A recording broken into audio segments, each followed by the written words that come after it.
Alright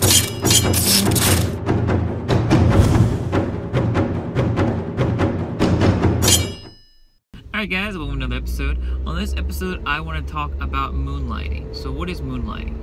It is basically working outside of your contracted hours, part-time, working some side gigs, making some side cash, usually being paid in cash, untraceable, etc. So I want to talk about the legality framework in Japan, what to expect, etc. First and foremost, if you're coming here as an English teacher or in any other profession, your visa is going to be tied to your workplace. So in general, if let's say you're working for the Board of Education on the JET program, your visa is through them, meaning that you're able to work but through them. So any other outside work is prohibited, specifically because for multiple reasons. One, because your visa is tied to them, it doesn't allow you access to anywhere or any type of job. And two, technically as a public employee, how they call it komuin in Japanese, like a public servant, you're not supposed to do any other job other than your main job. So if you're a teacher, you're only supposed to act as a teacher capacity for that school or for that Board of Education in principle. However, there are a lot of people who do side teaching gigs, and I'm here to discuss where you can find them. I do not suggest you do them, but I will not condone them either. There are many different places you can find. For example, like Hello Sensei or Ohio Sensei. Basically, you make a profile, and the website will connect you to students who are looking to have private tutoring gigs.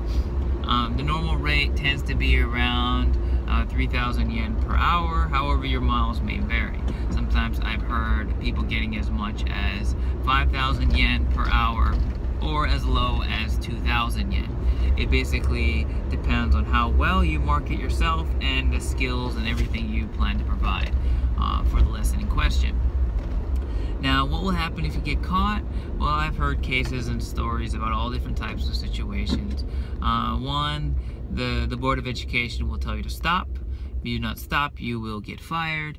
And that's because they don't really want to deal with all the legality and the tax issues of you being paid under the table and how it might reflect upon them.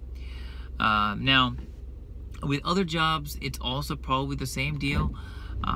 For example, if you're here working in a tech-based company or translating job, etc., unless they specify in your contract that it's okay to work outside your contract hours, technically it's not legal. And in contracts, they usually can't permit you or can't stop you from working outside your contract. Legally what stops you is the fact that you don't have a visa. Your visa is only tied to your primary employer. So individuals who have spouse visas, etc., technically, as long as you're reporting your earnings, etc., you're not doing anything illegal because you are able to work. Now, that won't stop necessarily your Board of Education or your employer to fire you if they discover that you have been working under the table, but nonetheless, it is what it is. Personally, I don't really like doing them because I like my free time. I used to volunteer and teach English. That's okay. Basically, the city was looking for more individuals to teach English, and I just came to Japan. I was looking to meet some new people, and I was offered this like volunteer teaching position. Basically, once a week, they wanted me to come in and teach an adult class. And I thought it was a great opportunity to meet people, and sure enough it was, because actually that's where I ended up meeting my wife. So yeah, I'll save that story for another video. But the main thing I just want to hammer on is moonlighting in Japan. People doing it? Yeah, sure. Is it legal? No, usually not. Will you get caught? Most likely not. But it's just something that you have to gauge the risks and decide whether or not you want to do it. I hope you found this video useful. If you have any questions about moonlighting in Japan, different places, etc. Just comment down below. If you have any questions about this video or any of my other videos, feel free to just, write down a comment, question down below, and I'll get back to you as soon as I can. Once again, thanks for watching. Bye.